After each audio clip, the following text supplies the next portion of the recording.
Em, muy buenas tardes a todos. Muchas gracias por estar con nosotros en este nuevo encuentro virtual. El día de hoy tendremos como tema Gobierno y Derecho Corporativo. Nos acompañan cuatro profesores, reputados todos ellos y con bastante experiencia. El profesor José Miguel Emmit Irujo, catedrático de Derecho Mercantil en la Universidad de Valencia. Ha prestado también servicios como autor y anterioridad en otras universidades españolas, autor de más de 400 publicaciones sobre diversas materias. También él nos va a presentar la ponencia, La responsabilidad social de la empresa, un reto para el derecho. Luego tenemos la presentación de la profesora Rosalía Alfonso Sánchez de la Universidad Murcia de España, profesora titular del Derecho Mercantil en la Universidad Murcia, es del departamento. Tiene premio extraordinario de doctorado, catedrática de Derecho Mercantil en la Universidad de Murcia y desde el 2008 dirige la Cátedra de Economía Social de la misma universidad. Es miembro de la Comisión de Evaluación por Compensación de la Universidad de Murcia. Bueno, no finalmente, pero Luis Hernando Cebria, también docente de la Universidad de Valencia, nos acompaña con el tema El sistema de contrapesos entre los órganos sociales en el derecho español de sociedades de capital. Luis Hernando Cebria es profesor titular de Derecho Mercantil en la Universidad de Valencia, profesor visitante en las universidades de California en Berkeley, Heidelberg, de Florencia y de Oxford. Y bueno, no menos importante, el doctor Edison Tabra, quien es magíster y doctor por la Universidad de Valencia, magíster también por la Universidad Católica y docente de la maestría en Derecho de la Empresa, quien nos va a presentar el aporte de la autorregulación en las prácticas de gobierno corporativo del Perú. Eh, Agradecer a nuestros ponentes por estar con nosotros el día de hoy. Y sin más le voy a dar pase al profesor José Miguel Emmit Irujo para que nos presente su ponencia, La responsabilidad social de la empresa, un reto para el derecho. Muchas gracias. Bien, muchas gracias, Abelardo, gracias a Edison también por la invitación y gracias a todos los que están en comunicación por la vía tecnológica que ahora nos es tan útil a todos para salvar la pequeña distancia que hay entre Lima y Valencia. Creo que son unos 10.000 o 11.000 kilómetros, pero que no es nada gracias a la tecnología. Para mí es un placer intervenir en esta reunión virtual junto a queridos amigos y compañeros. Y para no perder más tiempo, el tiempo es escaso, voy a decir algunas palabras sobre un tema no solo de moda, sino de considerable actualidad y de importancia, la idea de la responsabilidad social de la empresa. Otros hablan de responsabilidad social corporativa, la terminología es lo de menos, es intercambiable, pero con esas dos fórmulas aludimos a una serie de realidades frecuentes en nuestro tiempo, conforme a las cuales la empresa, sobre todo la empresa de mayor dimensión, intenta satisfacer no solamente los intereses de sus socios, sino también dar una cumplida satisfacción a otros intereses de esto que se llama los stakeholders, es decir, las personas que dentro o fuera de la empresa pueden verse afectadas por el funcionamiento. Y la idea de ser responsable o socialmente responsable significa fundamentalmente el hecho de intentar llevar a cabo acciones que redunden en beneficio de intereses generales más allá de la empresa concreta de que se trata. ¿Qué tiene que ver este mundo con el derecho? ¿Qué tiene que ver esta realidad que es compleja y diversificada con el derecho? ¿Es una obligación la de ser responsable socialmente? ¿Es un acto puramente voluntario por parte de la empresa que quiere satisfacer intereses de orden general? La respuesta primera que habría que decir es que estamos ante un comportamiento de orden voluntario, que la empresa que intenta ser socialmente responsable lo es porque así quiere serlo y no porque alguna norma concreta le obligue a ello.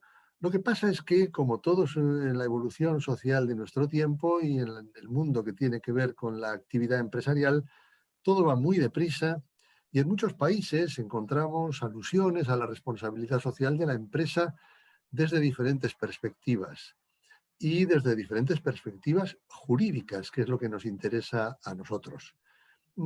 He dicho antes que la idea de ser socialmente responsable es algo que constituye una referencia fundamental hoy, sobre todo para las grandes empresas, para las sociedades que cotizan en bolsa, y se trata de ver fundamentalmente cómo se configura ese propósito, esa acción que se intenta llevar a cabo en beneficio, digo, de intereses de diferente orden.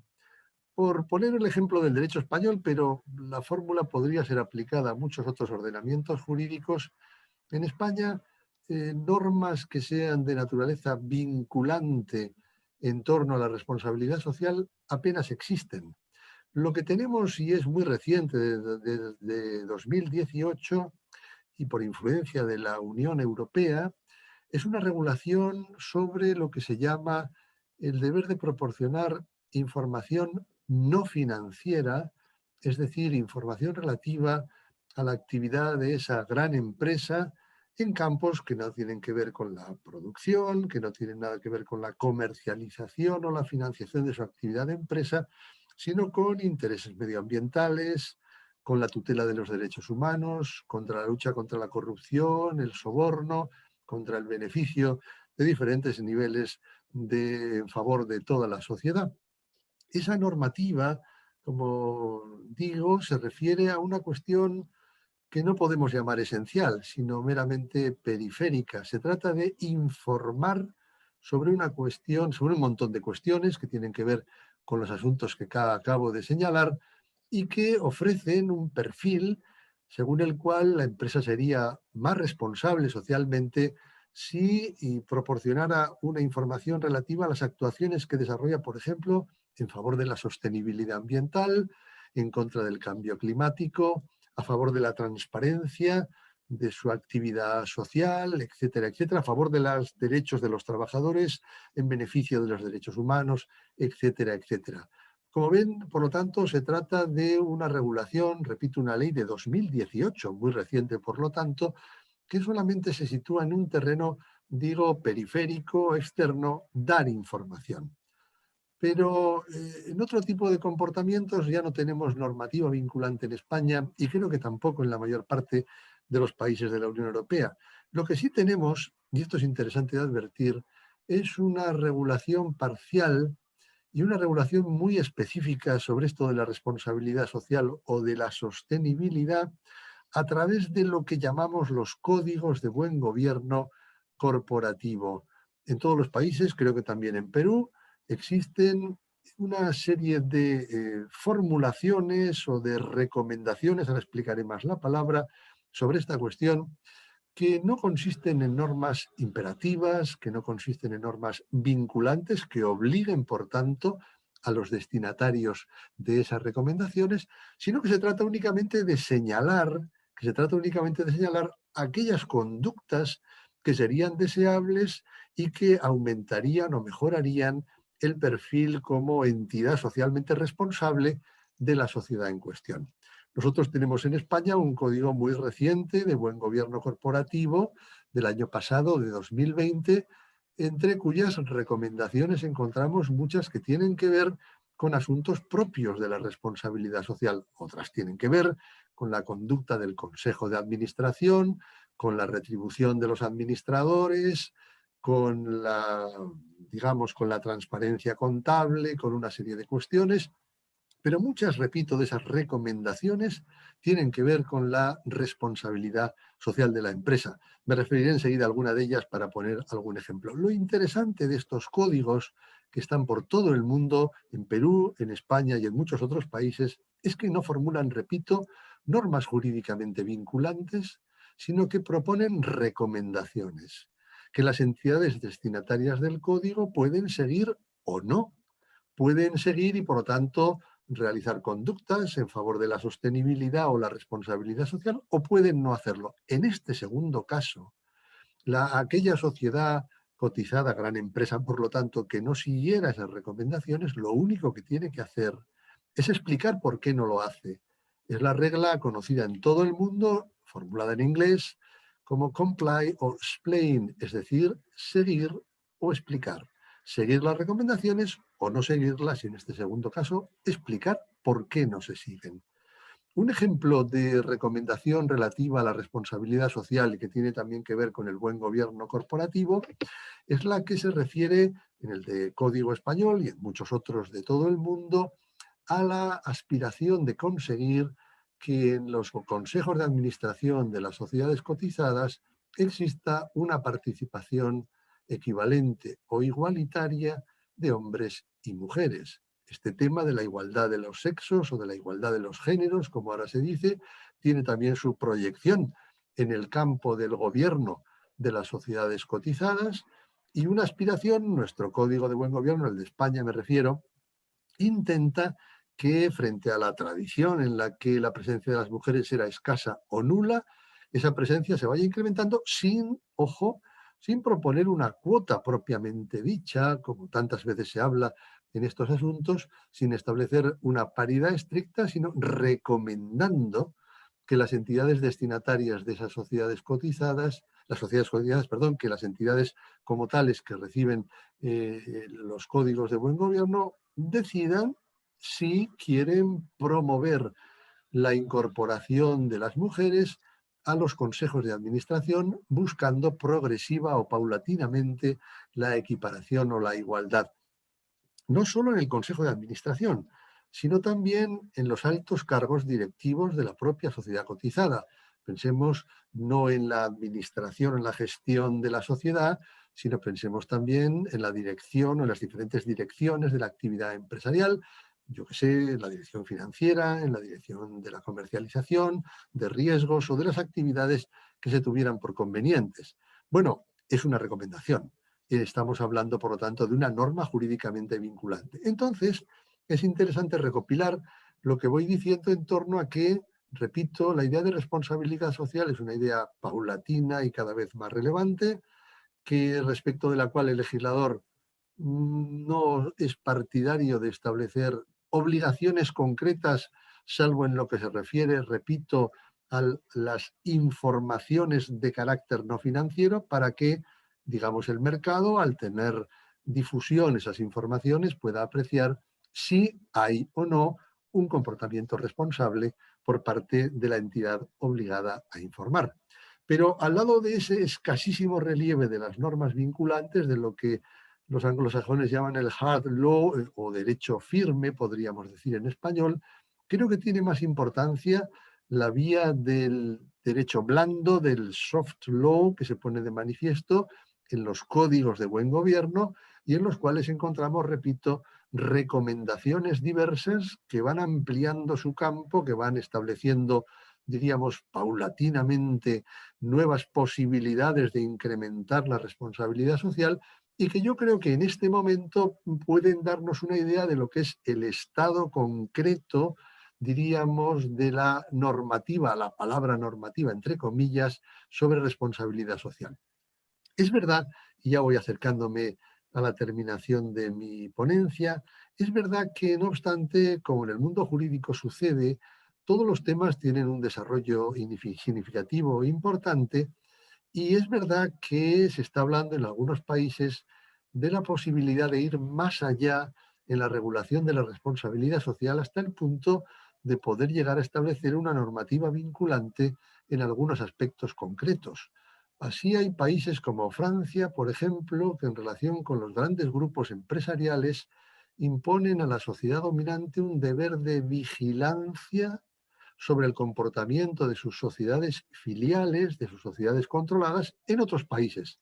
La dominante, la controlante, está, por ejemplo, en Francia y las filiales están extendidas por todo el ancho mundo y se trata de que la dominante supervise, vigile el comportamiento de sus filiales para ver si en el contexto de un país quizá con un derecho menos exigente en materia de medio ambiente, de protección de derechos de los trabajadores o de tutela de los derechos humanos, la filial se comporta con arreglo a pautas socialmente responsables. Quiero decir que estamos en un momento interesante, la ley francesa a la que me refiero es de 2017, y en Suiza concretamente también hay algún proyecto legislativo en esa línea que por el momento no ha tenido, diríamos, trascendencia. Está también la vía no tanto de la legislación, sino de la conducta de los propios tribunales ante demandas que pueda haber, por ejemplo, por conductas inapropiadas de las filiales, no en lo que se refiere a la producción o la actividad propiamente empresarial, sino en lo que se refiere al respeto, por ejemplo, de los derechos de sus trabajadores, a la tutela de los derechos humanos, a la protección del medio ambiente. Y es posible, y ha habido ya algunos casos famosos, en los que tribunales de diferentes países hablan incluso de imponer una responsabilidad civil. No estamos hablando de una responsabilidad social, sino puramente jurídica civil por daños derivados de la conducta socialmente irresponsable de las filiales de grandes grupos de empresas. Creo que he llegado ya a los 15 minutos de mi ponencia y no quiero quitar más espacio a mis compañeros.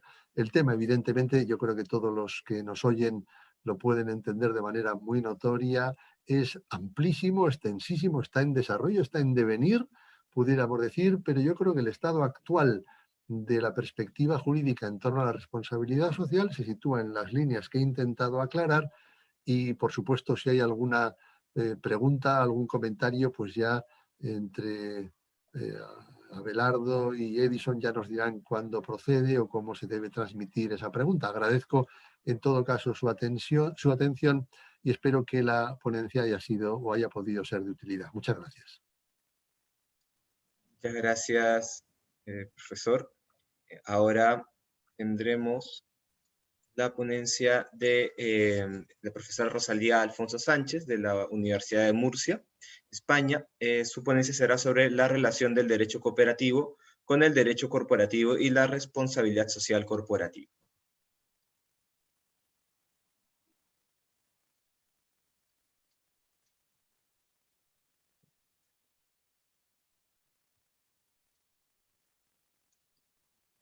Profesora Rosalía, tiene que activar el audio. Sí.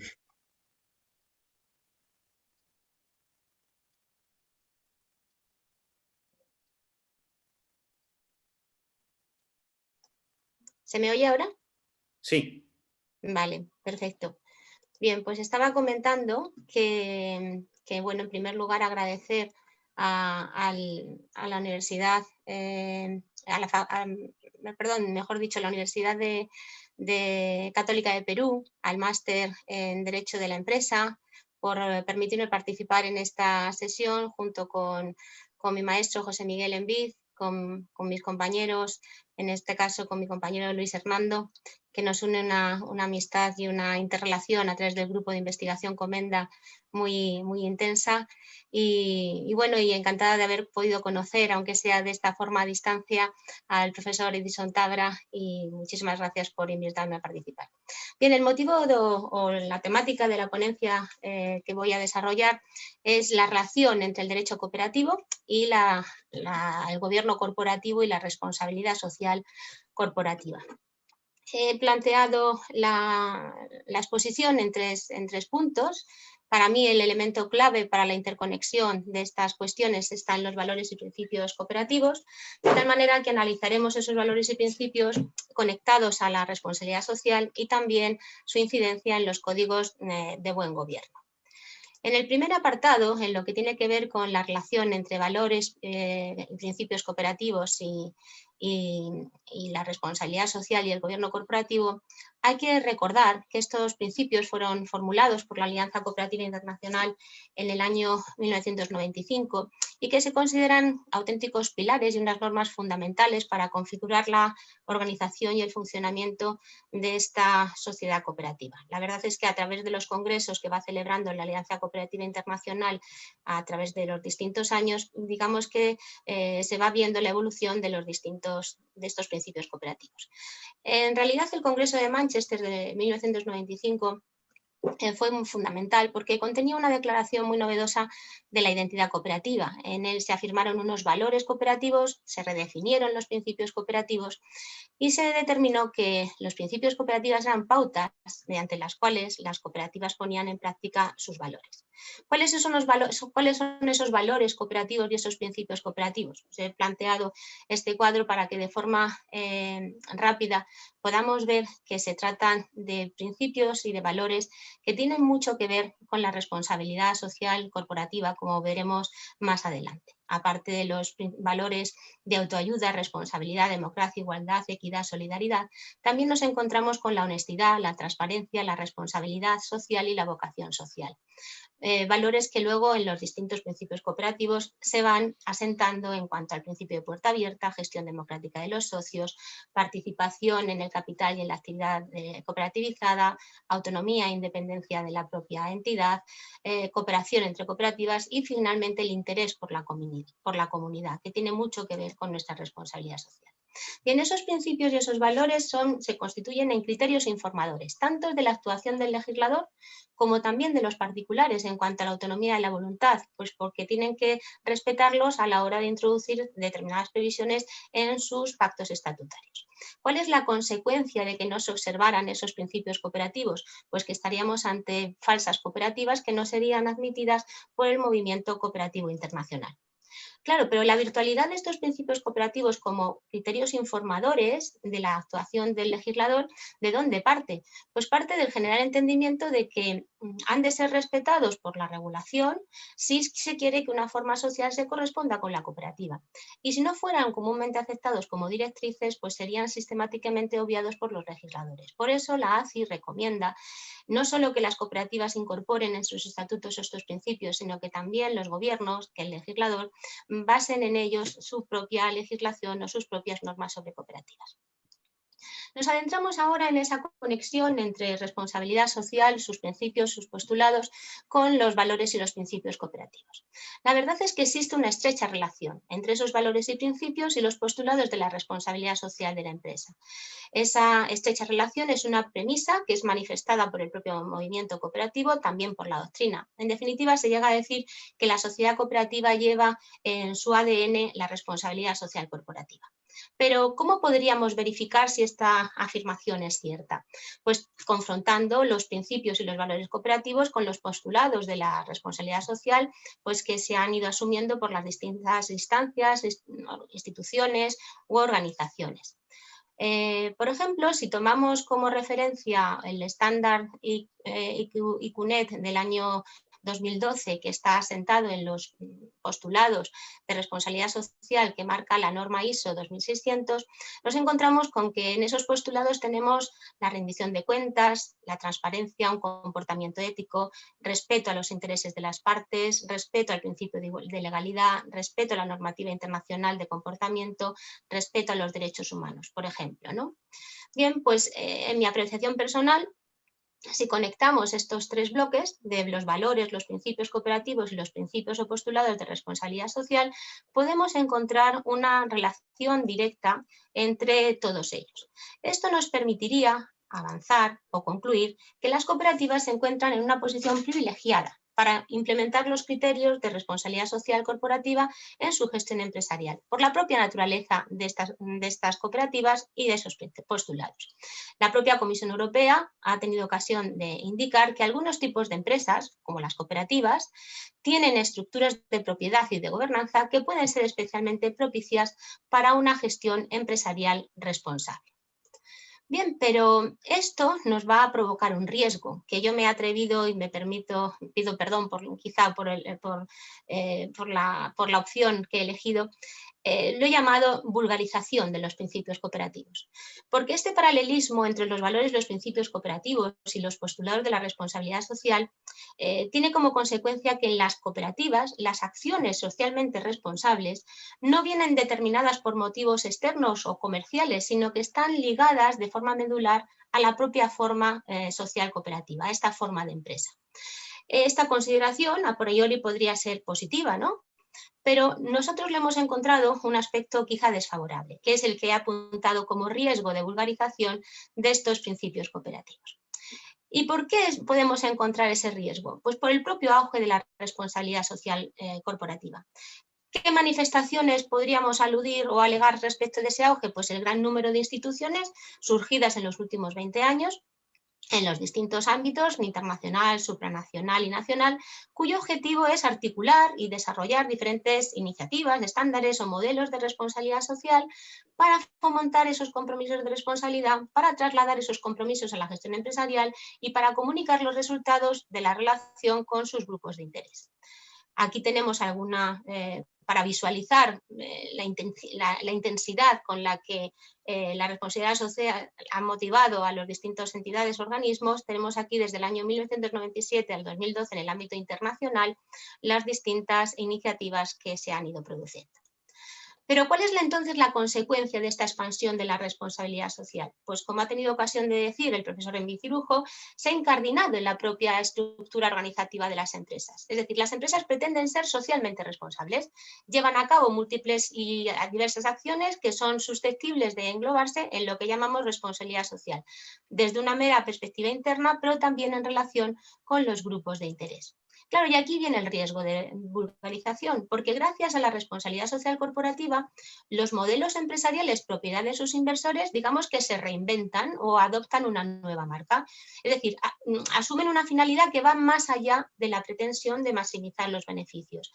Y entonces empiezan a proliferar en el mercado empresas que se autodefinen como socialmente responsables o empresas éticas. Claro, que aparentemente son distintas a las tradicionales gracias a su manipulación, pero que no son distintas a su esencia en lo fundamental, porque cuando asumen pautas o criterios de responsabilidad social en su actuación, ello no implica que modifiquen su modelo convencional de propiedad o de gobierno, de gestión o de evaluación, sino que se anclan o se atornillan esas nuevas pretensiones en dicho modelo.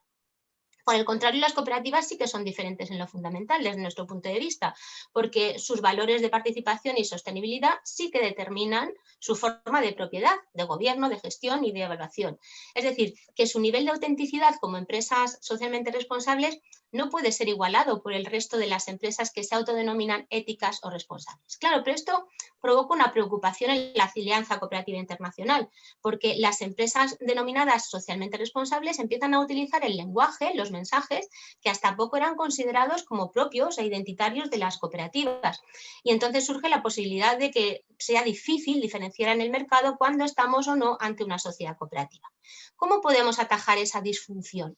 Pues la propia Alianza Cooperativa Internacional intenta buscar una solución. En el año 2012 dicta su plan para una década cooperativa, donde lo que pretende es garantizar a las cooperativas esa autoridad económica en lo moral como de mejor empresa.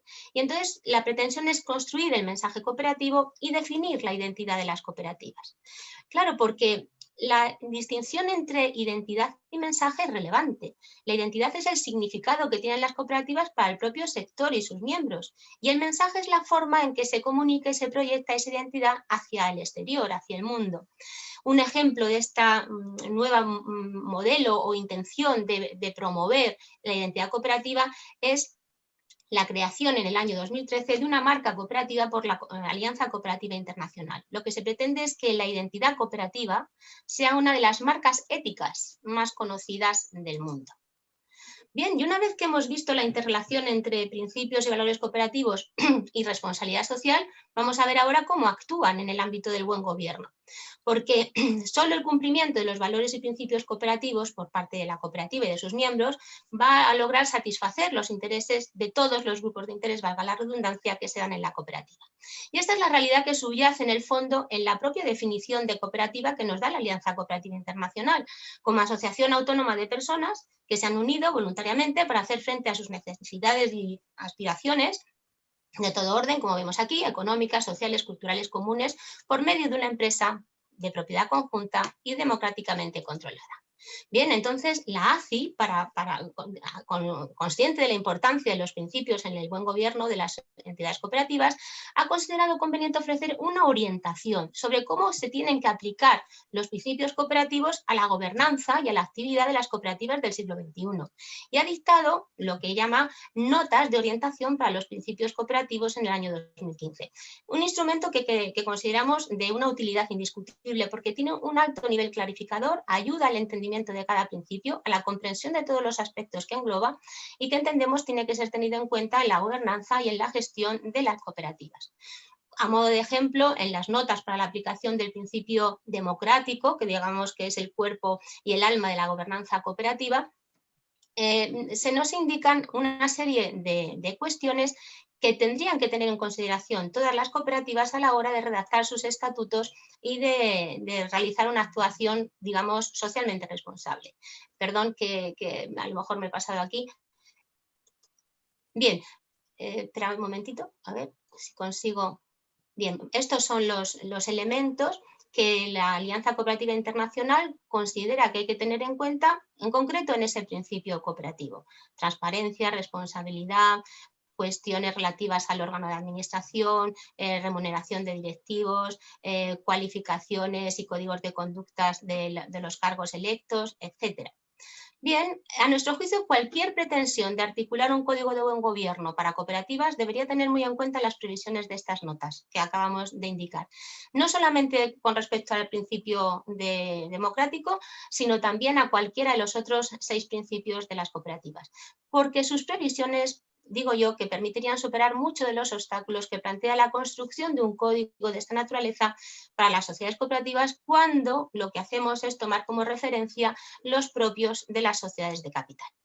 Claro, ¿es posible trasladar las recomendaciones de los códigos de buen gobierno previstos para las sociedades de capital, en especial las cotizadas, a las cooperativas?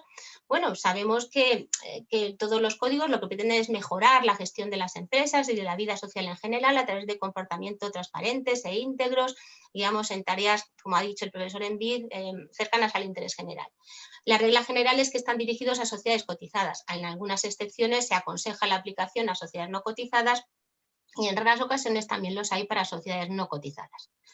Pero claro, lo que sí que nos puede servir para nuestra construcción con base en estas premisas de un código de cooperativas es que los códigos de buen gobierno son acciones o reúnen o recomendaciones voluntarias, que van más allá de las obligaciones legales, obviamente, pero que no dejan de ser voluntarias. En este contexto, el contenido del código puede que se inserte en los estatutos sociales o reglamentos internos, o puede que se mantenga externo. Y entonces aquí es donde juega el principio que ha comentado el profesor Envid de cumplir o explicar. Es decir, si no sigues las recomendaciones, entonces explica por qué no las sigues. En la actualidad se asiste, desde mi punto de vista, a una nueva realidad. Es decir, en el continuo proceso de reforma de las leyes de sociedades de capital que se van convirtiendo en norma o se van viendo afectadas gran parte de las recomendaciones de estos códigos de buen gobierno. De manera que se está provocando una actualización o la necesidad de una actualización periódica de esos códigos para adaptar o para suprimir aquellas recomendaciones afectadas por la nueva legislación. El proceso que se ha producido en España en este sentido lo he evidenciado en este cuadro. Desde el año 1998, que tenemos el primer informe Olivencia, hasta el Código de Buen Gobierno de 2020, esto ha hecho que a su lado el derecho firme haya ido incorporando a las distintas normas que se han ido dictando parte de las previsiones de esas recomendaciones contenidas en los códigos. ¿Esta realidad a qué nos lleva? A que pues, afecta el modo en que el sector cooperativo se tiene que asomar, por decirlo de esa manera, a los códigos de buen gobierno previstos para las sociedades de capital, porque el estudio para la adaptación de estos códigos al ámbito cooperativo tendría que ser global, tendría que incluir todos los informes y todos los códigos que aquí aparecen detallados para tener una noción general de cómo que tiene que ser ese código de buen gobierno. ¿Cómo acometer entonces la elaboración de un código teniendo como referente el de las sociedades cotizadas? Bueno, no puedo adentrarme en todos los posibles aspectos, pero sí desde los orígenes del debate sobre los códigos de buen gobierno estaban que había 3 elementos fundamentales a los que atender. Por una parte estaba la transparencia, por otra parte estaba la estructura del Consejo de Administración y de los consejeros, y también algunas manifestaciones de deberes generales de diligencia y de lealtad. Desde esta perspectiva genérica, entiendo que no sería difícil, no habría impedimentos para trasladar al ámbito cooperativo estas cuestiones, porque ni el fin mutualista ni el respeto a los principios cooperativos suponen un obstáculo. No obstante, claro está, habría que examinar si en el derecho cooperativo existe alguna norma impeditiva de aplicar una determinada previsión contenida en esos códigos de buen gobierno. Para finalizar, expongo simplemente unas experiencias de códigos de buen gobierno específicos de sociedades cooperativas que existen en algunos países del ámbito europeo. En los Países Bajos, desde el año 2011, cuentan con un código que se ha ido reformando, ya llevan la tercera edición. En el Reino Unido tienen la segunda edición de un código a este respecto, y también en el año 2019 surge el código de cooperativas o de buen gobierno corporativo, perdón, de Suecia. En fin, pues este es mi planteamiento de la cuestión. Les agradezco muchísima la atención que me han prestado, y bueno, pues quedo a la disposición de todos los que están asistiendo, para poder responder a las preguntas que haya suscitado. Muchísimas gracias de nuevo. Muchas gracias, Rosalía. Y de hecho, quería aprovechar este espacio para indicarles que cualquier consulta pueden plantearla a través del chat de la presentación, y luego pasaremos a transmitirla a los expositores. Bueno, ahora continuamos con el profesor Luis Fernando Cebria, de la Universidad de Valencia, España, que nos expondrá sobre el sistema de contrapesos entre los órganos sociales en el derecho español de sociedades de capital. Muchas gracias. Espero que se me escuche correctamente. Quería, en primer lugar, comenzar mi intervención agradeciendo al profesor Edison Tabra su amable invitación a participar en este webinar sobre Derecho y Gobierno Corporativo, así como manifestar el placer que es para mí compartir este webinar con profesores tan insignes como el profesor Envid y la profesora Alfonso, con los que comparto mi pertenencia al grupo de investigación Comenda en Derecho de Sociedades. El tema que quiero tratar hoy es el relativo al sistema legal de contrapesos en los órganos sociales desde el punto de vista del derecho español de sociedades de capital. En él pretendo tratar sumariamente las cuestiones que atañen a las facultades otorgadas a los administradores, en el caso del Perú, a los miembros del directorio, para impugnar los acuerdos de los órganos colegiados. Aquí seguramente la regulación española diste de la establecida en el derecho peruano, principalmente de la impugnación de los acuerdos de la Junta General, y por otro lado la facultad de la Junta para ejercitar acciones de responsabilidad, pero no solo estas, por los actos y las omisiones de los administradores sociales. Se ha de partir, por lo tanto, de la atribución de competencias de los órganos de las sociedades de capital, que, como es bien sabido, pivota en el sistema español sobre dos normas básicas. Por un lado, el artículo 160 del texto refundido de la Ley de Sociedades de Capital establece la competencia de la Junta General para deliberar y acordar los asuntos allí previstos. Estos constituyen, sin perjuicio de otros que también son contemplados a lo largo de la regulación, aquellos asuntos que son de mayor relevancia para la vida social y que a su vez pueden ser objeto de impugnación. Por otro lado, el artículo 209 atribuye al órgano de administración la gestión y la representación de la sociedad, si bien con sometimiento a los términos establecidos en la ley. Para ello, igualmente se ha de tener en cuenta la estructura que adopte el órgano, lo cual a su vez puede dar lugar a la correlativa responsabilidad de sus miembros. En tal sentido, las facultades atribuidas a los miembros de los distintos órganos pueden asimismo actuar como un sistema de contrapesos a fin de ordenar la labor de control desde un órgano social al otro. Así es reconocible una cierta simbiosis en el gobierno corporativo de las sociedades de capital entre la legitimación reconocida a los administradores para la impugnación de los acuerdos y, en su contrario, para el ejercicio de acciones por parte de la Junta General contra actos de los administradores sociales. De esta suerte, el sistema legal articula mecanismos de comprobaciones y de equilibrios internos dentro de lo que en terminología anglosajona podríamos definir checks and balances entre los poderes conferidos y el control respecto de la toma de decisiones, de manera que quepa la revisión de la sujeción a la legalidad y al interés social de las decisiones adoptadas por el otro órgano corporativo. En primer lugar, comenzando por la impugnación de los acuerdos de la Junta General, que como es sabido pueden darse por su contrariedad a la ley, a los estatutos, al reglamento de la Junta, o bien por su lesión al interés social en beneficio de uno o varios socios o terceros. Aquí la regulación española, por lo tanto, no es muy diferente de la legislación peruana, según tengo entendido. El legislador reconoce legitimación activa, y aquí sí que tenemos una diferencia, creo, relevante, a cualquiera de los administradores. Esta facultad, además, es atribuida tanto cuando se trate de acuerdos contrarios al orden público, bien sea por sus circunstancias, por su causa o por su contenido, como respecto del resto de acuerdos. A diferencia de los socios en el sistema español, los administradores no encuentran ninguna restricción o condición para poder ejercitar la acción de impugnación. De este modo, la legitimación concedida coloca a cualquiera de los administradores en una posición privilegiada para controlar la actuación de la Junta.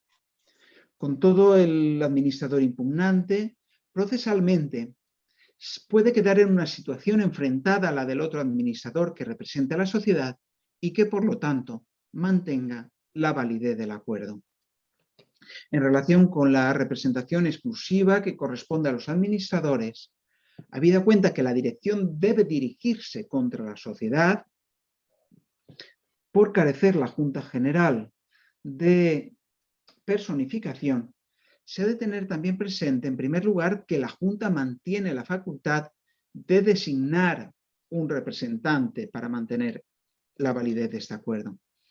En su defecto, si el actor coincide con el único representante de la sociedad, corresponde al juez designar tal representación para defender la legalidad y la legitimidad del acuerdo entre aquellos socios que hayan votado a su favor. Solución que creo también encuentra su correspondencia en el derecho peruano. Ello no obsta, sin embargo, para que otros socios que también hayan votado a favor del acuerdo, y en este sentido se encuentra la identidad, puedan personarse a su costa en el procedimiento para mantener su validez. Con todo, cabría pensar que en principio en las sociedades cerradas la relación entre los socios que conformen la mayoría para la adopción de los acuerdos y el administrador podría de facto excluir esta posibilidad. Sin embargo, cabe tener igualmente presente no solo la posibilidad de incluir sistemas de representación proporcional, sino también el juego que a este efecto representa el régimen del conflicto de intereses recogido en el artículo 190 de la Ley de Sociedades de Capital. Y ello tanto respecto de aquellas decisiones en las que el socio afectado por el conflicto se haya de abstener en la votación de la Junta, como en aquellos otros casos en los que, si bien no sea reclamable este deber de abstención, la carga probatoria sobre el conflicto y la adecuación al interés social de la decisión pueda pesar sobre una u otra parte. En estos casos, la intervención del administrador puede resultar coadyuvante de la impugnación de la decisión de la Junta, en particular respecto de la invalidez de los votos que hubieran sido determinantes para la consecución de la mayoría en cada caso exigible, o acerca de la contrariedad de la decisión respecto del interés social. En la contrafaz de la facultad reconocida a los administradores para impugnar los acuerdos de la Junta, el régimen de deberes de los administradores sociales puede dar lugar, a su vez, a su responsabilidad personal.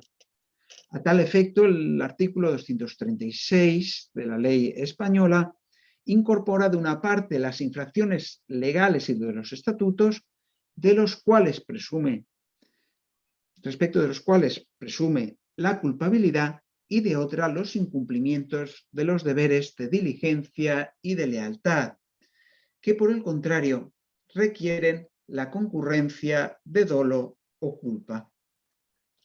Estas infracciones o incumplimientos pueden a su vez dar lugar a una acción social de responsabilidad para cuyo ejercicio el artículo 238 y siguientes de la ley reconocen legitimación, en paralelo a lo que creo que ocurre en la regulación peruana, primero a la sociedad mediante la correspondiente decisión de la Junta General, luego a los socios de minoría, aun cuando en las diferentes legislaciones la cuantía exigida variará, y por último a los acreedores sociales, si bien a estos efectos solo bajo ciertas condiciones y en todo caso con la finalidad de resarcir a la sociedad por los daños ocasionados.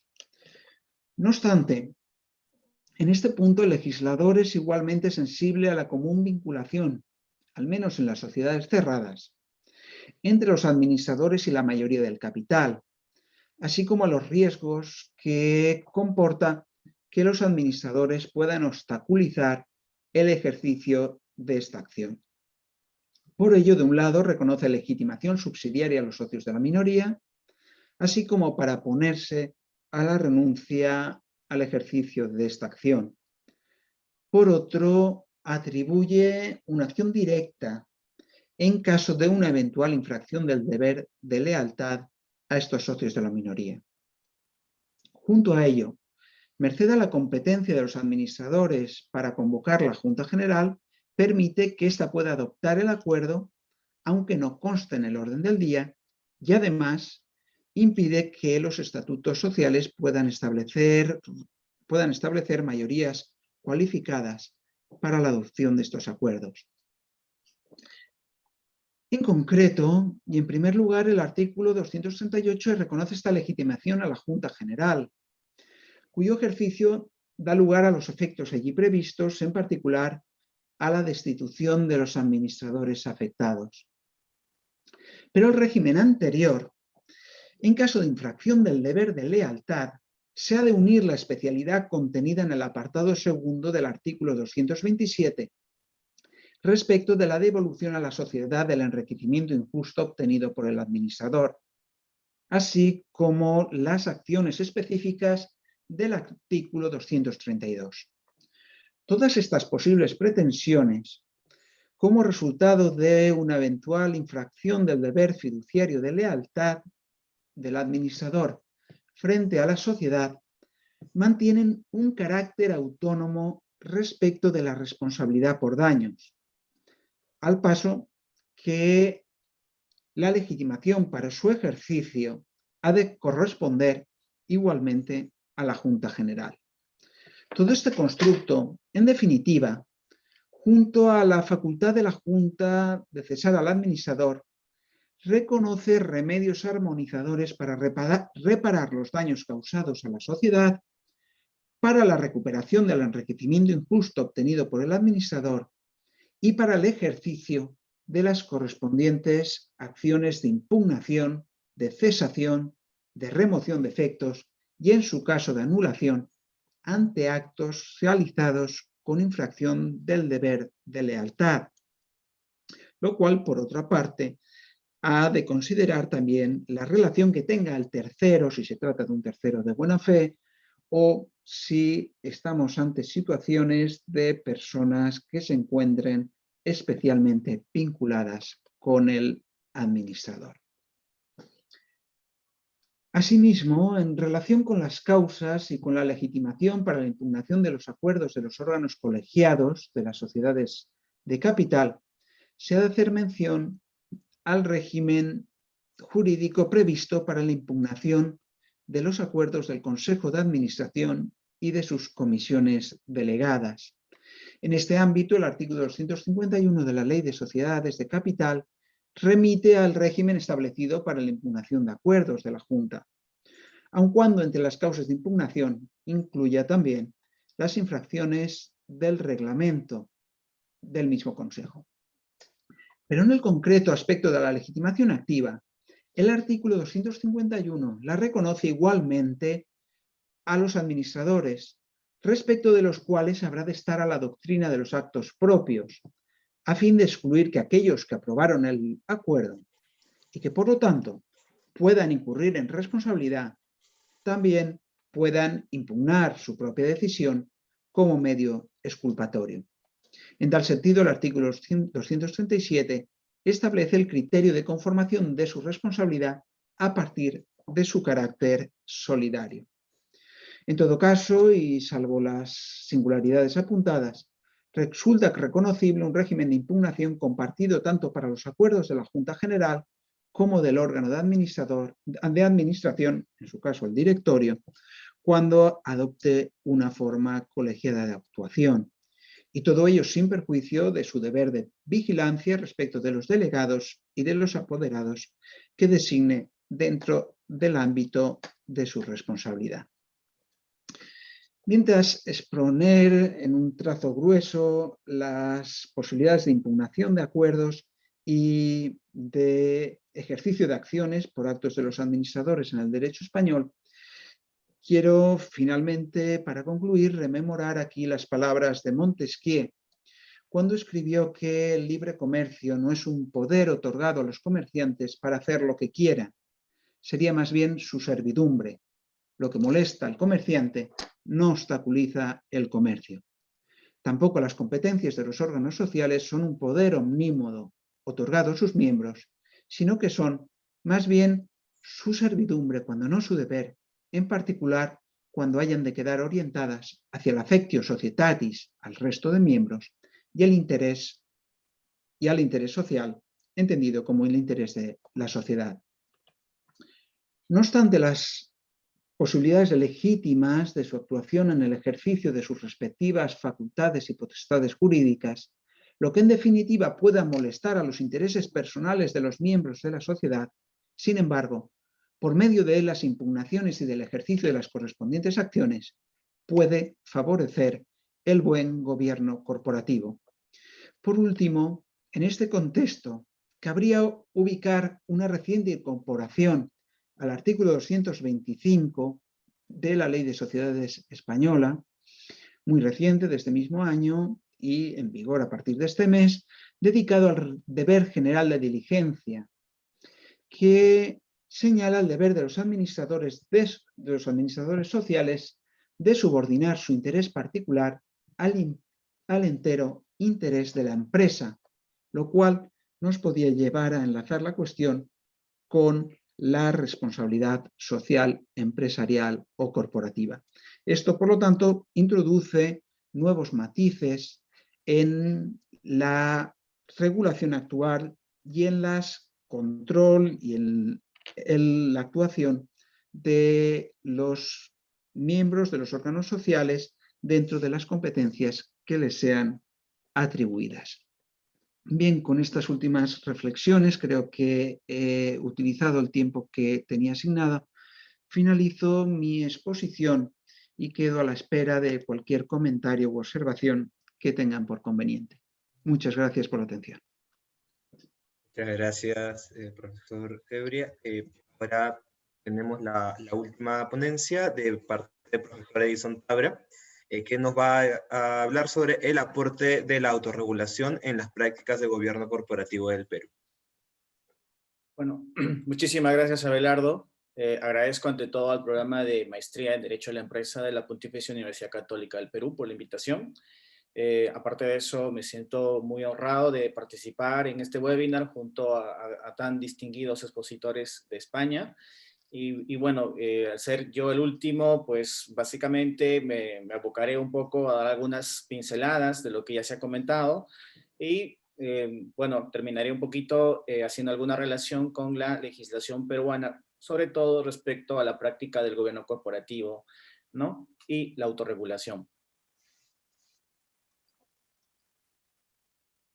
Bien, cuando nosotros observamos precisamente el ámbito del gobierno corporativo, yo lo asemejo un poco, la práctica del gobierno corporativo, pues a la pintura de las meninas de Diego Velázquez, porque cuando uno observa, ¿no? En la pintura que hay muchísimas atenciones, ¿no? A la infanta Margarita, pues uno no puede de repente relacionar con la temática que nos ha convocado el día de hoy. Y es de que hoy en día, y como siempre ha sucedido, la empresa ha cobrado y cobra importancia precisamente por el aporte económico, pero también el aporte no económico que hoy en día se le exige que haga en función y en favor al interés social. En todo caso, precisamente los aportes del profesor José Miguel Emitirujo en el ámbito de la responsabilidad social, el aporte de la profesora Rosalía Sánchez en lo que es el aporte de los valores y también del profesor Cebrián en lo que son las ideas de cómo se puede empoderar la administración de la sociedad, no hacen sino demostrarnos precisamente la importancia que cobra y sigue cobrando la práctica del gobierno corporativo. Y eso precisamente me recuerda pues el concepto que Lord Cadbury da precisamente sobre el gobierno corporativo, y es que lo entiende pues como aquel conjunto de check and balance que precisamente se establecen en la empresa para facilitar su actividad empresarial, ¿no? Evidentemente bajo una perspectiva a largo plazo y con una visión de sostenibilidad. Ahora bien, no olvidemos que también la OECD nos establece precisamente que el gobierno corporativo se va a concebir como la creación e implementación de un conjunto de vínculos entre la administración de una empresa, su directorio, sus accionistas y otros grupos interesados o de stakeholders. Esto nos muestra precisamente que hoy en día, en función a lo que son los problemas de agencia, se hace evidente que dado los problemas motivados por lo que es el cambio climático, los riesgos políticos, también los problemas derivados del ámbito de incumplimiento social, los problemas también derivados de factores en los cuales las empresas se ven relacionadas a casos de corrupción o a casos de abuso de menores o de vulneración de los derechos laborales, pues obviamente nos llevan a entender que la práctica del gobierno corporativo y la responsabilidad social son más que nunca conceptos que deben tratarse de manera constante, porque de alguna manera, un poco con esto comienzo mi exposición, es como decir que la práctica de la autorregulación puede pensarse y se debe pensar desde mi perspectiva como un mejor remedio que una regulación un poco más hostil de parte de los estados, que eso en la empresa podría imponer muchísimos costos. Ahí entenderemos también que cuando hablamos de gobierno corporativo, pues hay que relacionarlo con lo que es la autorregulación. Y precisamente la autorregulación, como lo menciona Arroyo Jiménez, lo va a entender como aquel conjunto de estructuras que comprenden la autoimposición voluntaria de estándares de conducta por parte de las personas u organizaciones hasta la delegación de la potestad normativa pública en favor de asociaciones de base privada representativas de los sujetos que desarrollan una determinada actividad. De alguna manera aquí lo que estamos viendo es de que la autorregulación tiene un punto a favor porque permite que un grupo de personas que constituyen una empresa puedan crear normas propias que ayuden a facilitar la actividad empresarial sin necesidad que el Estado pueda emitir normas que a su vez les obligan a cumplir. Claro está que siempre hay normas que se deben imponer a todas las empresas, llámese pues en favor de los derechos laborales, en favor también a proteger los derechos de los accionistas o socios, o también, como ya lo comentó el profesor Luis Hernando, pues a facilitar la administración. Ahora bien, yo creo que la autorregulación, al igual que el soft law, también se constituye en el espacio donde puede involucrarse la práctica de los valores, como ya lo mencionaba la profesora Rosalía Sánchez, en el cual los valores creo que hacen posible la formación de una cultura organizacional que fomente una adecuada práctica de buen gobierno. Precisamente, creo yo que la práctica de buen gobierno desde una perspectiva ética, en virtud de los valores, puede en muchos casos evitar o prevenir, qué duda cabe, pues la generación de normas jurídicas. Evidentemente uno no está en contra que el Estado emita normas jurídicas, sino uno quiere precisar de que uno está en contra de una sobreregulación de normas jurídicas. Y bien, precisamente la autorregulación tiene una ventaja, y es de que facilita la interacción entre los integrantes de una empresa, o de una sociedad en este caso, pero también la integración y la interacción con otros stakeholders a nivel contractual. Por ejemplo, nuestra Constitución Política, en su artículo 2, inciso 14, establece la posibilidad de que se pueda conceptuar la Constitución como un derecho, ¿no? Y que en base a la Constitución, junto con el artículo 62 del régimen económico, pues esto pueda generarse a través de la autorregulación en determinados actos que faciliten la actividad empresarial. Siempre, claro está, con el límite pues de que no vulnere el ordenamiento jurídico, ¿no?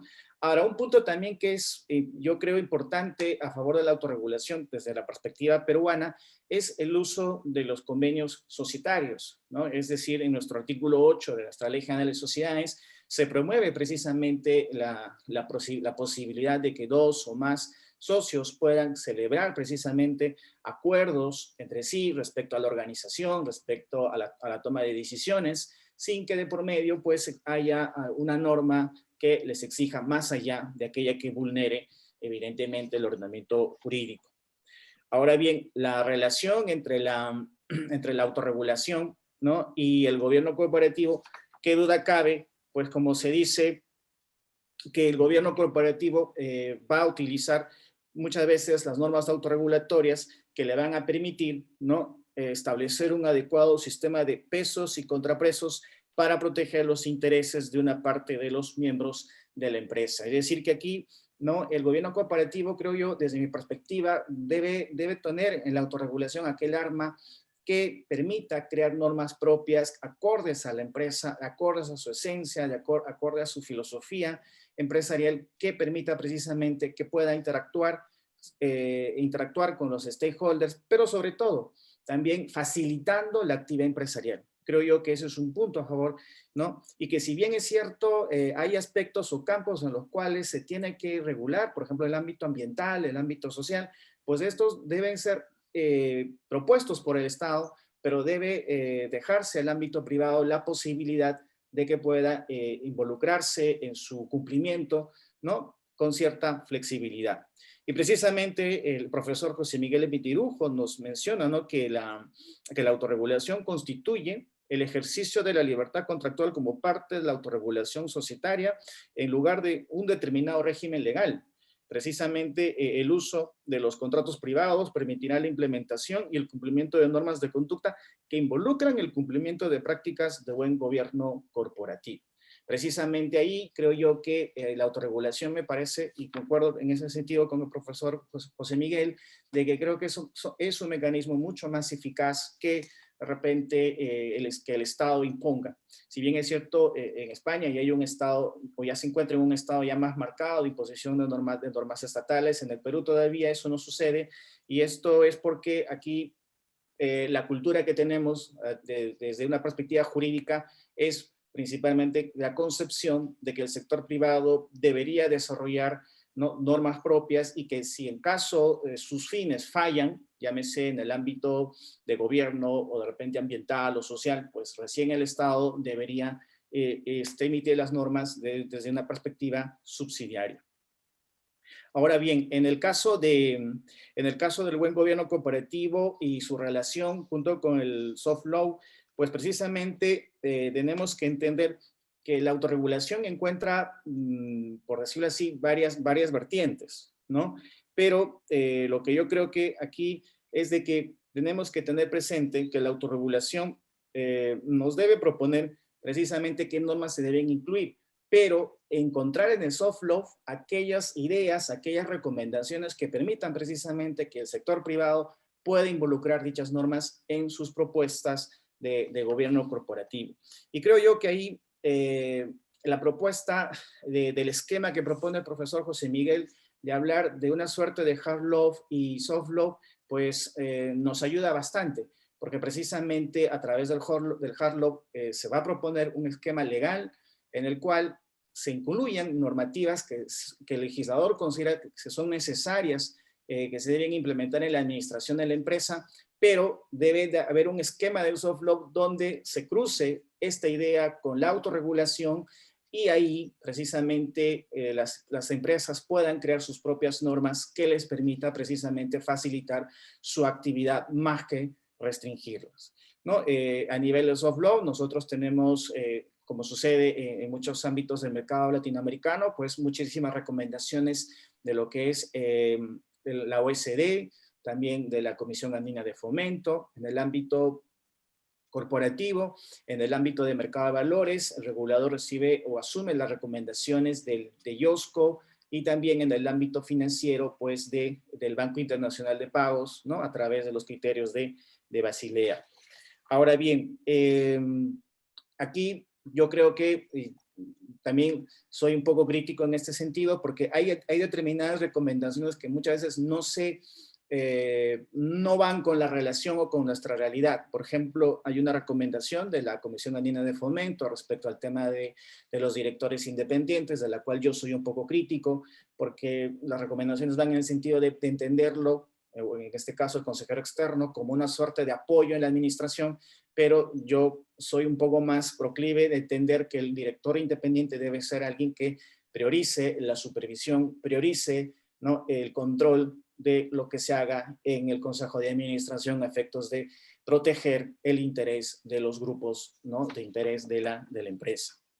Bien, hay un punto también que creo yo que es importante tener presente, y es de que a nivel del Perú nosotros contamos precisamente con una suerte de código de buen gobierno corporativo para sociedades peruanas, que no es obligatorio, pero sí es recomendatorio, sí es de recomendación, y las empresas que cotizan en el mercado de valores las asumen y las cumplen, y justamente como mencionó el profesor José Miguel, también aquí se aplica el criterio del comply or explain. Como ustedes observarán, nosotros tenemos 5 pilares que están destinados precisamente a salvaguardar los derechos de los accionistas, también de los órganos de gobierno en lo que es la Junta General de Accionistas, los órganos de administración, y también lo que es el riesgo y cumplimiento y la transparencia, ¿no?, de la información. Lo que yo creo que ahí se requiere es por ejemplo, modernizar nuestro código de recomendaciones, porque este data del 2013 y ya la OECD ha actualizado sus recomendaciones el año del 2015. Por ejemplo, no está todavía incluido la figura de los intermediarios, ¿no?, llámese proxy advisors, que creo yo que eso ya, esa figura debe incluirse en las recomendaciones de buen gobierno corporativo, y que aún no se han hecho. También, por ejemplo, la noción del Stewardship Code o la promoción de los códigos para los accionistas, ¿no?, también es algo que debe implementarse, y paulatinamente consideramos que debe estar justamente en el debate al respecto. Ahora, un punto que sí quisiera trasladar es de que las normas de autorregulación con influencia del soft law que han funcionado en nuestra región, en el caso peruano, han sido una suerte de que lo que funcionó muy bien luego ha sido trasladado al sector público, llámese a través de la legislación administrativa, o llámese también en el ámbito del sector empresarial estatal, ¿no? Por ejemplo, el ámbito de la implementación de los directores independientes, uno de ellos, ¿no? La implementación de los criterios de información, ¿no? Son aspectos que han funcionado bien en el ámbito privado, pero luego ahora ya se han trasladado también de manera mucho más permanente en el sector público. Ahora bien, en el ámbito de la autorregulación, nosotros hemos pasado de una etapa de seguir una suerte de autorregulación pura a una suerte de regulación condicionada, que es un poco lo que hoy en día se da en el mercado peruano, ¿no? Es de que bajo este concepto el Estado promueve normas, ¿no?, que luego va a supervisar, y que el sector privado es aquella que va a tener la posibilidad de implementarlas de acuerdo, ¿no?, a sus dimensiones, de acuerdo a su formación, de acuerdo a su estructura. Por ejemplo, y bueno, no quiero repetir mucho el tema, pero en el caso de los lineamientos de los directores independientes, por ejemplo, es obligatorio para las empresas que cotizan en el mercado de valores y en el mercado de valores, cumplir determinados lineamientos que deben cumplir los directores independientes, llámese en lo que es experiencia, formación académica, también la manifestación de algún conflicto de interés, ¿no? Pero ya la parte ejecutiva, por decirlo así, en lo que es la selección, los criterios que cada empresa figura o establece,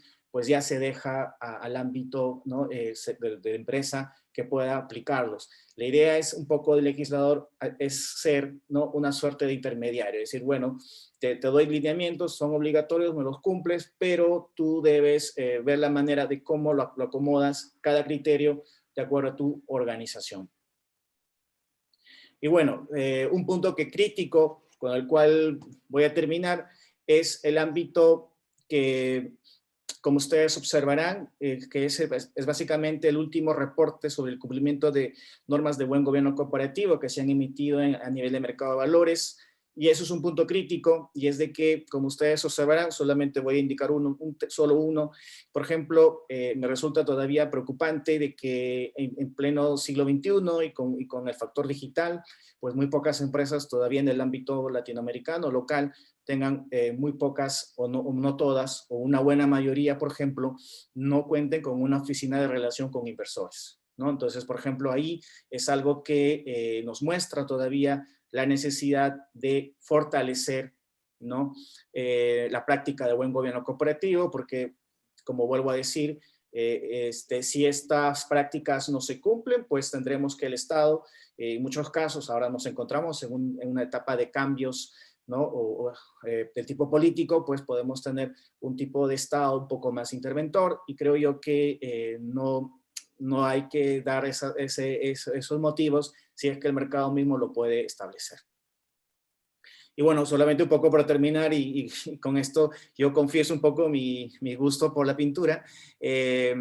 Ustedes podrán observar precisamente un cuadro de 1650 de un pintor holandés, Jan van de Capel, que justamente nos muestra el accionar de la Compañía de Indias Orientales, ¿no? Entonces, esa es un poco la visión que yo considero que debe tener, ¿no? La autorregulación, el soft law y el buen gobierno corporativo. Es decir que mientras las cosas funcionen mejor, mientras las normas internas funcionen bien, pues no debería haber una intervención del Estado. Más bien esto puede permitir precisamente que las empresas puedan funcionar y cumplir sus objetivos. Excepcionalmente, y en caso que esto no suceda, ya el legislador podría incorporarlo.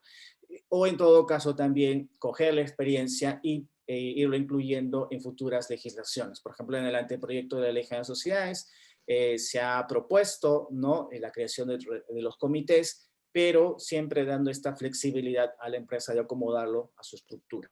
Bueno, con eso he terminado, no quiero cansarlos más, y bueno, quedo sujeto a las preguntas, y una vez más agradezco la invitación a la maestría. Muchas gracias, Edison. De hecho, muchas gracias a todos nuestros ponentes. Tengo una consulta que está, creo, primero dirigido a los profesores españoles, que es, en la experiencia de España, ¿hay un reconocimiento a nivel jurisprudencial respecto a la validez de la autorregulación? ¿Han llegado a resolverse conflictos asignándole valor a la autorregulación societaria? Esta pregunta nos indica el participante que busca indagar a nivel de experiencia práctica qué tan permeable es el Estado respecto de la autorregulación. Creo que Edison de alguna forma lo ha explicado en el Perú, pero sería interesante verlo desde la perspectiva española. No sé si podemos seguir el orden de la ponencia. Primero el profesor Envit, luego el profesor Rosalía y luego Luis Hernando. Bien, pues por mi parte, yo creo que hay muy poco que decir aquí. Es decir, yo creo que los tribunales españoles todavía tienen al menos por lo que sabemos de la materia de derecho de sociedades, todavía tienen un muy escaso pronunciamiento sobre todo este tipo de cuestiones. Es como si fueran, diríamos, dos universos todavía paralelos. Y paralelo no quiere decir juntos, sino precisamente paralelo. El universo de la legislación vinculante, el universo de la legislación tradicional, derecho imperativo, incluso derecho dispositivo, que es tradicionalmente el campo del derecho de sociedades, y por otra parte, todo lo que sería las normas de derecho blando del Código de Buen Gobierno, que constituye además un subsector especializado en cuanto a lo que se refiere precisamente a las sociedades de mayor dimensión, a las sociedades cotizadas, que sí, efectivamente, pues tienen sus asuntos judiciales que resuelven de la mejor manera posible, pero por lo que yo sé es muy escasa la significación de los códigos de buen gobierno en el campo judicial. Y una de las cosas que yo creo que habría que promover en España es precisamente la superación de esa incomunicación, en el sentido de que fuera posible que el derecho blando se utilizara para muchas veces auxiliar o interpretar o aclarar el derecho firme, en tanto que a la inversa, diríamos, no sería la misma cosa. El derecho blando sería un poco la avanzada, lo ha dicho el profesor Hernando, si no recuerdo mal, al principio de su ponencia, la avanzada de la que luego se van tomando algunas normas que van a parar al derecho firme, pero yo creo que el derecho blando, por ejemplo, en una materia tan importante como el interés social, es mucho más explícito que el derecho firme. Y en ese sentido, para saber qué es el derecho social, por ejemplo, a efectos de impugnación de los acuerdos de la Junta o del Consejo de Administración, pues la propia ley no nos ofrece demasiados datos y, sin embargo, y aunque se refiera solamente a las sociedades cotizadas, el Código de Buen Gobierno sí que lo dice. De manera que ese diálogo derecho firme, derecho blando, yo creo que es una asignatura pendiente del derecho español en la materia.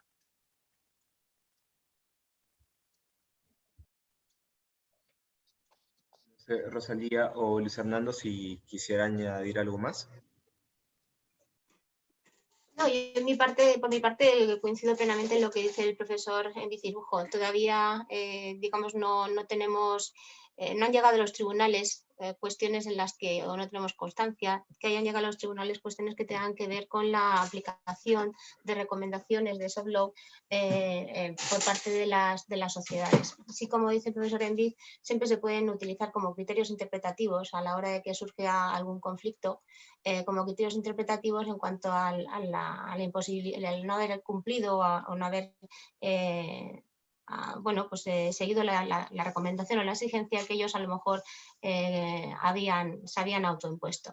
Muchas veces en estas cuestiones el hecho de que también las recomendaciones del Código de Buen Gobierno hayan sido asumidas por las sociedades en los estatutos es lo que a lo mejor sí que va a permitir que lleguen a los tribunales cuestiones, pero ya basadas con una suerte de normatividad o haber convertido en norma lo que simplemente era una recomendación. En ese aspecto sí que podríamos entrar en el debate, en ese aspecto sí que podemos encontrar algunas resoluciones de nuestra Dirección General de Registros y del Notariado, en el que los propios registradores, cuando se encuentran con estas normas, pues hacen sus propias reflexiones sobre la incorporación de las mismas a los estatutos. Yo, por mi parte, no tengo alguna cuestión más que reflexionar.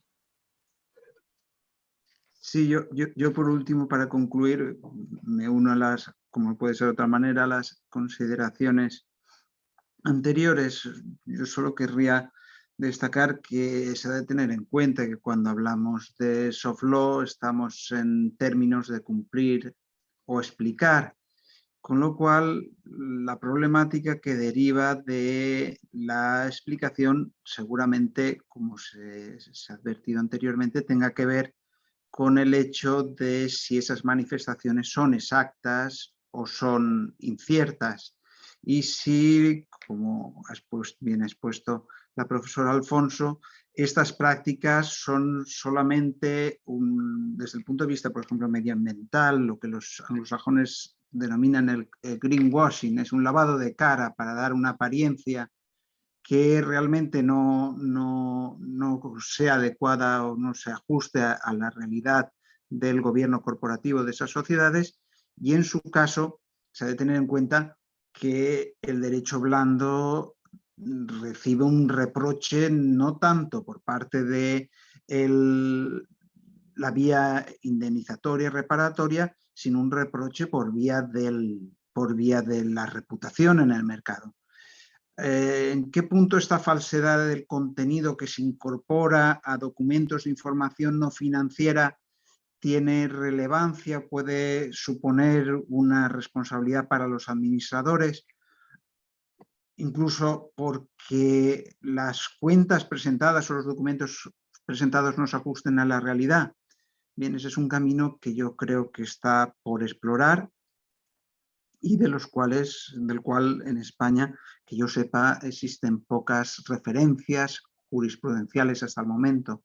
Seguramente también porque los tribunales españoles resuelven, al menos el Tribunal Supremo, resuelve cuestiones de este orden pasados muchos años de la presentación de las demandas, y ahora estamos en pleno movimiento de creación de un cuerpo normativo, aunque sea por vía de soft law, de la responsabilidad social corporativa. Gracias. Y voy a hacer una última pregunta también para poder también ya cerrar con este encuentro. Y es, sobre todo, ¿qué retos plantea la tecnología en el campo de la responsabilidad social y el gobierno corporativo? Creo que esto sí lanzo la pregunta hacia todos los ponentes. Otra vez, si desean, podemos seguir el orden de las ponencias. Primero el profesor Envit, luego el profesor Rosalía, Luis Hernando, y finalizamos con Elisa.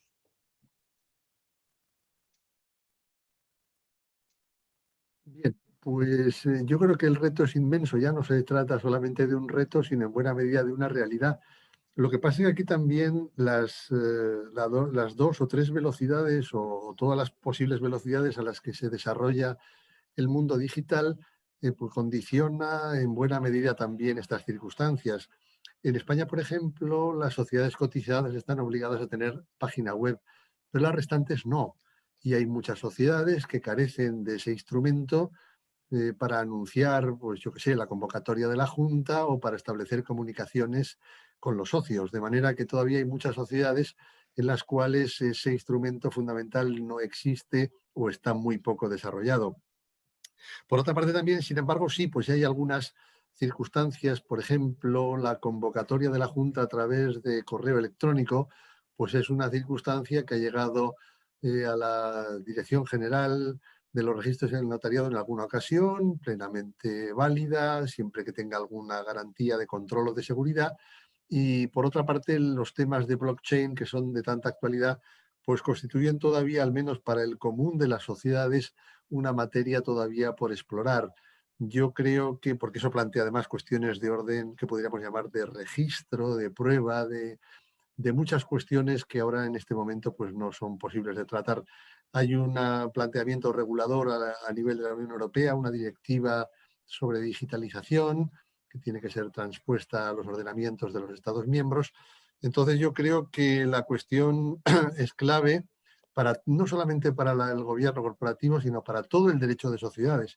De modo que estamos ahí ante un tema que yo considero que es ya no de futuro, sino de presente, pero me permito reiterar esta idea de la doble velocidad a la que va la cuestión. Las sociedades cotizadas son un mundo y la mayor parte de las restantes sociedades, incluyendo las cooperativas, salvo excepciones, evidentemente, la profesora Alfonso me corregirá si me equivoco, pues creo que van todavía por otro camino, pero creo que la velocidad de los cambios es tan grande y esta pandemia, entre sus efectos terribles, pues ha traído quizá como efecto quizá positivo el hecho de incrementar, aquí tenemos un ejemplo en este webinar que estamos desarrollando, la tecnología como instrumento de superación de las adversidades. Y yo creo que la digitalización también va a ser o está siendo de hecho acelerada enormemente por esta circunstancia. Bien, desde mi punto de vista y enlazando en la última apreciación del profesor Envid, creo que en esta pandemia, al menos en España, yo creo que también en muchos otros países, en el derecho de sociedades se ha avanzado mucho en la digitalización. El hecho de poder celebrar convocatorias de juntas generales o de asambleas a través de medios telemáticos, la posibilidad de haber utilizado el voto a distancia, creo que ha marcado una referencia para quizá, yo no digo que el legislador se tome la molestia de incorporar para todas las sociedades que no sean cotizadas estos modernos medios técnicos, ¿no? Pero sí que creo que se pueden asumir vía estatutaria. Es decir, aquí la autonomía de la voluntad tiene también mucho que decir a la hora de poder incorporar medios para poder realizar estas comunicaciones a distancia entre la sociedad de los socios, etc. Pero también quería poner de manifiesto que el avance en la digitalización ha puesto también sobre la mesa la brecha digital. Es decir, no todas las sociedades, no todos los socios quizá tengan los medios técnicos o los conocimientos suficientes para poder asumir este nuevo reto de la digitalización. Y ahí también las sociedades tienen una responsabilidad, los administradores, en cuanto a hacer posible que la implantación de estos nuevos medios tengan en cuenta las dificultades que los socios puedan tener para el acceso. Es decir, habrá que proteger el interés del socio, habrá que proteger los derechos de los socios, los derechos de información, los derechos de debate, los derechos que pueden verse vulnerados de alguna manera o violentados por las nuevas tecnologías. Creo que eso es un avance, que el hecho de que la pandemia nos haya puesto de manifiesto que tenemos que utilizar los medios, creo que ha supuesto un avance para muchas de las sociedades cotizadas, no porque ellas ya estaban más avanzadas, pero fundamentalmente las no cotizadas. Y también tenemos en la Unión Europea, hay una directiva del año 2019 que todavía no se ha implantado, que lo que intenta es, en el ámbito supranacional de la Unión Europea, conseguir realizar todo lo que es la constitución telemática de las sociedades, la creación telemática de sucursales. Es decir, el mundo está cambiando muy rápidamente y bueno, próximamente tendremos la transposición de esa directiva y veremos cómo va evolucionando esta materia. Gracias. Sí, yo si me corresponde a mí ahora el turno de palabra, me uno, como no, a las consideraciones anteriores y la importancia que ha tenido las comunicaciones telemáticas y dentro de la sociedad, incluso en el funcionamiento de los órganos, tanto de los órganos de administración como de las juntas generales, con la admisión incluso de que estas formas no durante el año pasado y este año 2021 no necesariamente constan en los estatutos sociales. En este punto la principal preocupación del legislador, creo yo, es la de mantener la correcta identificación de los socios, de asegurar su participación de los miembros de la sociedad y del reconocimiento y el ejercicio de sus derechos. En este punto, creo que puede ser consultado. Recientemente se ha incluido un artículo 182 bis en la Ley de Sociedades de Capital Española que reconoce la posibilidad de que la Junta General sea exclusivamente telemática. Bien, esto requiere un reconocimiento a través de los estatutos, una modificación que admita esta posibilidad de juntas sin presencia. Ya se admitía anteriormente la asistencia telemática, pero la junta exclusivamente telemática, con participación por esta vía de todos sus miembros. En todo caso, el legislador, como ha apuntado la profesora Alfonso, pues ve ciertas limitaciones en cuanto a la brecha digital, las consideraciones o los efectos que pueda tener en los derechos de los miembros, y inicialmente ha introducido una mayoría de 2/3 del capital social presente para que tenga lugar esta asistencia telemática en las sociedades. Es decir, estamos también en un momento, en un proceso de adaptación, como bien se ha dicho, de las directivas comunitarias que exigen adecuar los esquemas, y lo que está claro es que paulatinamente nos vamos a encontrar con la necesidad de incorporar estos nuevos medios tecnológicos al funcionamiento de las sociedades, pero siempre considerando los eventuales problemas que puede tener en la identificación y en el correcto ejercicio de los derechos de los miembros de las sociedades.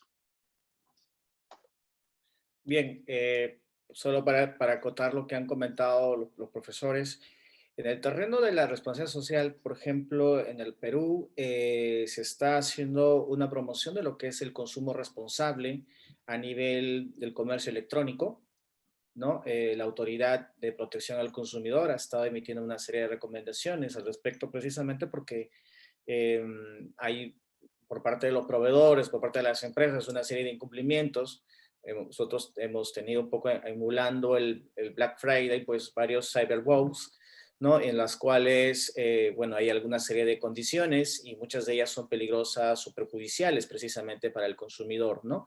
Entonces, se ha estado promoviendo precisamente una práctica responsable en lo que son las compras vía electrónica, ¿no? Teniendo en cuenta que muchas veces, como parte de estas promociones, ya se le otorga al consumidor la posibilidad o se le exige que no pueda reclamar o no pueda pedir la devolución de su producto, ¿no?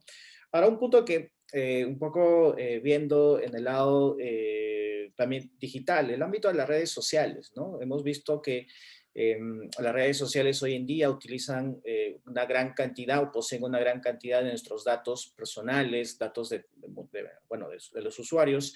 Y claro, no hay todavía, o por lo menos en el caso peruano, todavía no hay una serie de límites para que se pueda cautelar de manera responsable estos datos por parte de las redes sociales, o también en el caso, ¿no? de aquellas empresas que hacen el servicio de entrega vía aplicativo.